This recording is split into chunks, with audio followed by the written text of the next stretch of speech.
দর্শক, এবার আন্তর্জাতিক অঙ্গনের একটি শোকাবহ সংবাদ। লেবাননের দক্ষিণাঞ্চলে ইসরায়েলের ড্রোন হামলায় ২ বাংলাদেশি কর্মী নিহত হয়েছেন।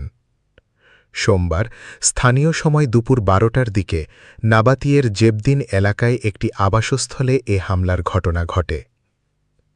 নিহতরা হলেন সাতক্ষীরা সদর উপজেলার ভালুকা চাঁদপুর গ্রামের শফিকুল ইসলাম এবং আশাশুনি উপজেলার কাদাকাটি গ্রামের নাহিদুল ইসলাম। তারা দুজনেই জীবিকার তাগিদে লেবাননে কর্মরত ছিলেন। বৈরুতে বাংলাদেশ দূতাবাস এক শোকবার্তায় নিহতের বিষয়টি নিশ্চিত করেছে। দূতাবাস জানায়, হামলার পর তাদের মরদেহ নাবাতিয়ের নাবিহ বেররি হাসপাতালে রাখা হয়েছে। একই সঙ্গে নিহতদের শোকসন্তপ্ত পরিবারগুলোর প্রতি গভীর সমবেদনা জানিয়েছে দূতাবাস। এর আগে গত ৮ এপ্রিল বৈরুতে ইসরায়েলি বিমান হামলায় বাংলাদেশি নারী শ্রমিক দীপালি বেগম নিহত হবার ঘটনাও উদ্বেগ বাড়িয়েছিল। মধ্যপ্রাচ্যের চলমান সংঘাতের মধ্যে প্রবাসী বাংলাদেশিদের নিরাপত্তা নিয়ে নতুন করে উৎকণ্ঠা তৈরি হয়েছে।